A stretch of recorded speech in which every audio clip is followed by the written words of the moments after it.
In the United States, February is Black History Month, and I believe it would benefit all of us if we were to spend some time reflecting on and coming to some understanding of our nation's past deeds, in hopes of becoming the more perfect union which our Constitution was purportedly ordained and established for. I use the platform that I'm so lucky to have to talk about race and justice a lot. I do so not because of some nebulous form of contrition or because of white guilt, whatever that even is. I do it because I want a more fulsome understanding of the lives and struggles of my sisters and brothers who don't look like me and don't view the world as I do and don't walk through our society being treated like I do. And also because it was that continuing attempt at empathy and understanding that ultimately led to my political conversion, which began a couple of decades ago. So I talk about race not to educate black folks on that which they already clearly know all too well. I talk about race to hopefully initiate the same type of political conversion in white folks that I experienced. I hope to appeal to people's empathy and care and concern for their fellow human beings. I do so because that's what's right. We've been good at a lot in America, really good. Unfortunately, some of the things we've been exceptional at have been at the expense of people who don't look like me. We not only ran indigenous people off the land that we promised them after stealing their other land, we also dispatched troops who murdered thousands of their daughters and sons, and sisters and brothers and mothers and fathers. We imprisoned nearly 150,000 people, many of them American citizens, without the charge of a crime or conviction following trial, and their only offense was being born with Japanese descendants and being alive during World War II. We've gravely mistreated many groups for no other reason than they took up space in our white world. While I don't like treating the various historic injustices visited upon the myriad groups of people in this nation like some kind of tragedy Olympics, it must be recognized that no group has suffered systemic indignities like blacks in America. Between 1525 and 1866, 12.5 million Africans were kidnapped from their homes and shipped to what was then referred to as the New World. And when I say kidnapped from their homes, I don't speak in some vague, wishy-washy terms about their homelands. I mean their homes. They were kidnapped from the places they slept, the places where they should have been the safest, the places where they built a life, where they played as children and met the woman or man they'd marry, the places they've had kids, the places they'd have kids and watch them grow to repeat that same natural cycle. 12.5 million human beings taken against their will. And only 10.7 million survived the abduction, meaning that 15% of people didn't survive the brutality of the trip across the Atlantic. And those who did survive the journey were greeted by their white oppressors with rape and torture and murder. It's been said before, but obviously it bears repeating, that it's okay to change one's mind when confronted with new information. But also, it's okay to change one's mind when confronted with a new understanding of information that has existed unchanged for centuries. Many of you may not know, but I used to be a Republican. I was raised in a hyper-conservative, fundamentalist, evangelical Christian household by parents who, at this very moment, are still conservative, Christian nationalist, Republican loyalists. I was raised with a white Christian nationalism ideology, one that has slowly taken shape over the course of the past few decades to become a dominant and driving cross-section of the Republican voter base. So I was someone who used to think about the issue of reparations with arguments like these from Mitch McConnell. Yeah, I don't think reparations for something that happened 150 years ago, for whom none of us currently living are responsible, is a good idea. We've, tried to deal with our original sin of slavery by fighting a civil war, by passing landmark civil rights legislation. We've elected an African-American president. I think we're always a work in progress in this country, but no one currently alive was responsible for that.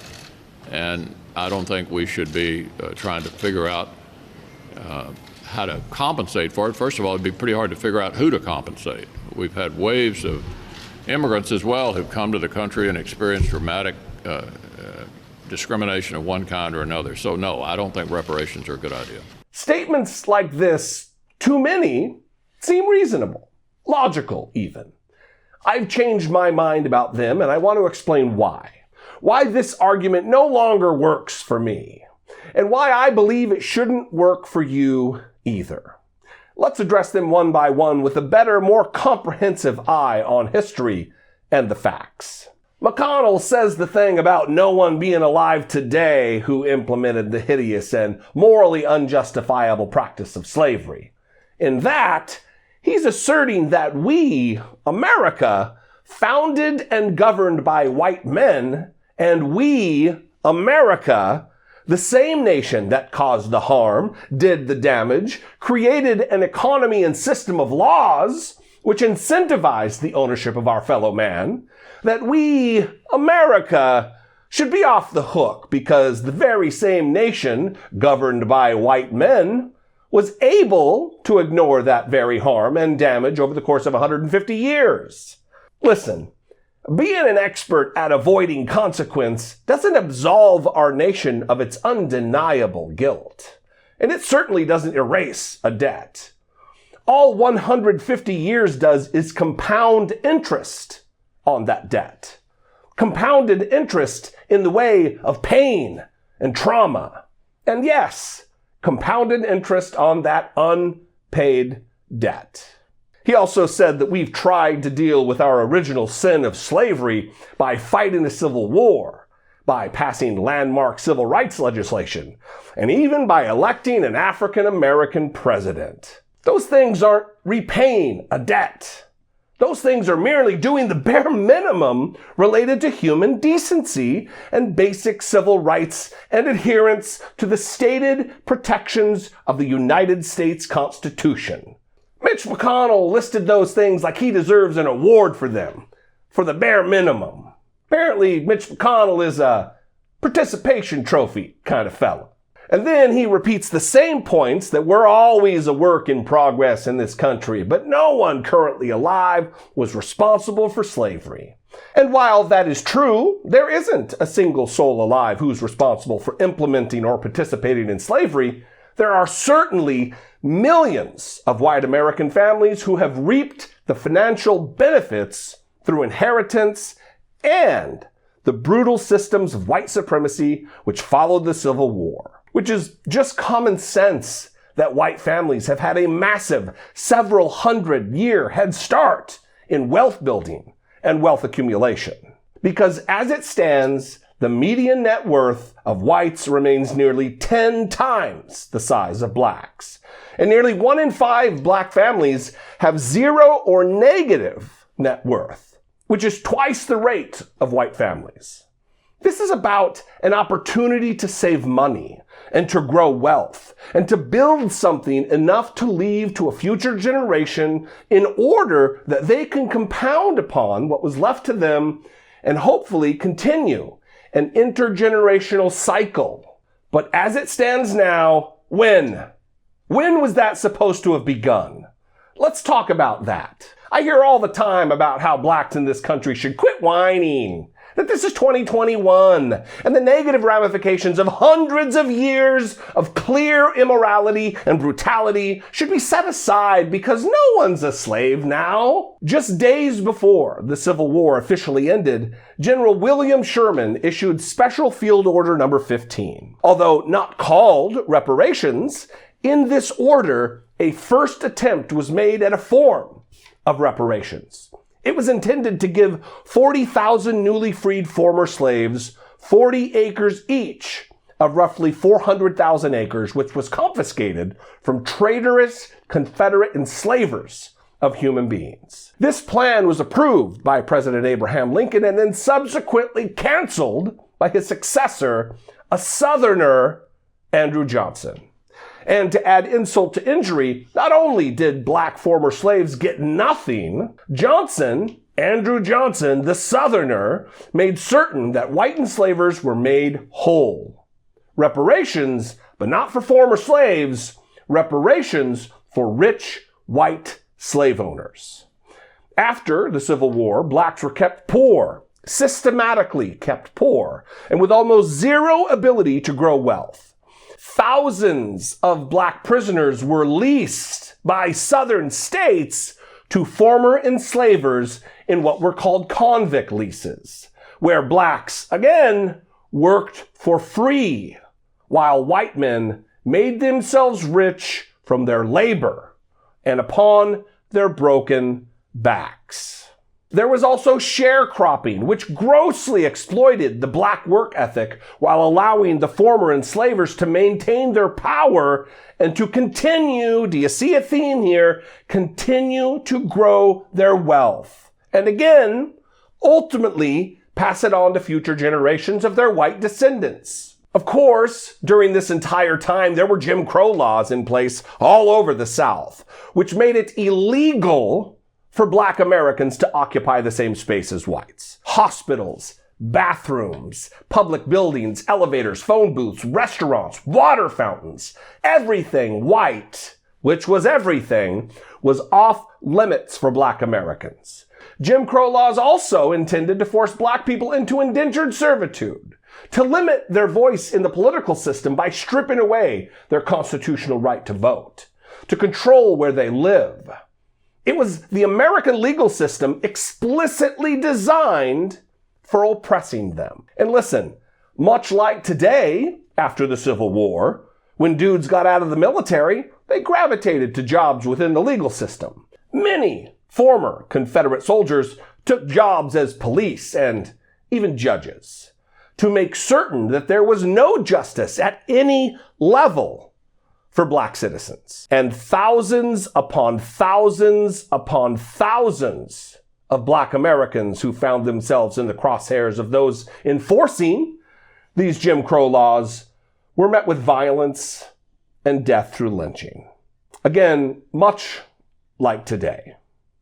And the few black communities that were able to band together and prosper, accumulating wealth, were violently targeted by white men and destroyed. An example of this would be what took place in the early 20s in Tulsa, Oklahoma's Greenwood district, better known as Black Wall Street. It wasn't just Jim Crow, though. Blacks returning from valiant combat service in World War II were once again betrayed by their country when they didn't get full access to their GI Bill benefits. Whites got them. Whites benefited. Whites were fully able to take part in wealth-building programs offered through the New Deal, but not their black fellow veterans. And when someone was able to scrape together enough money to buy a home, they were precluded from doing so because of calculated discriminatory housing practices called redlining. So tell me, Mitch McConnell, or anybody else for that matter, when was any effort at all made to make things right with black Americans? When the system from the very beginning was designed by white people for white people, and the time-honored practice of our government being expert at avoiding consequence only continues to add to the debt that is most assuredly owed. Are reparations going to be easy? Of course not. But what thing of great value and great impact has ever come easy? It is time for white Americans to take a second look at the history of our country. America wasn't a different nation in our past. In so many ways, we are the same today, making the same mistakes, abusing the same peoples, reinforcing the same old traumas. White Americans, let the scales fall from your eyes and see clearly the history here. No, you're not personally responsible for what took place 150 years ago, or 75 or 50, but it is likely that you have benefited in some way from a system that was designed to benefit you while specifically excluding others. Again, this isn't about not letting go of the past or hating America, because I believe wholeheartedly in the ideas enshrined in our Constitution that gave life to an experiment in democracy and freedom on this continent. But it took us hundreds of years before we actually started codifying and enforcing equality into our system of law. We must be clear-eyed about the context of our history in this nation. To fail to do so is a moral failure. We must never forget the context in which white people came to dominate this land. First, through conquest and genocide of its native peoples. And even after it was brutally taken from them, white people kidnapped millions of Africans and brought them here to be enslaved, raped, tortured, and murdered in the pursuit of building what currently stands on that very stolen land. Over time, we did become a nation of immigrants, a unique culture driven not by blood and soil, not by thousands of years of cultural development in response to the environment, and not by the dictates of any particular religion, not by any of these things. Our culture is what it is because it's a melting pot. It's a place for freedom-loving individuals the world over to come, to share ideas and talents, and to celebrate our common pursuit of happiness and prosperity. So, listen, now is the time to not only support reparations for descendants of enslaved Americans, but to finally call on our elected leaders to address what reparations will look like. And that is going to happen through smart and effective policy. Policy is how we do this. As Congresswoman Ayanna Pressley said, quote, "Save your words of appreciation.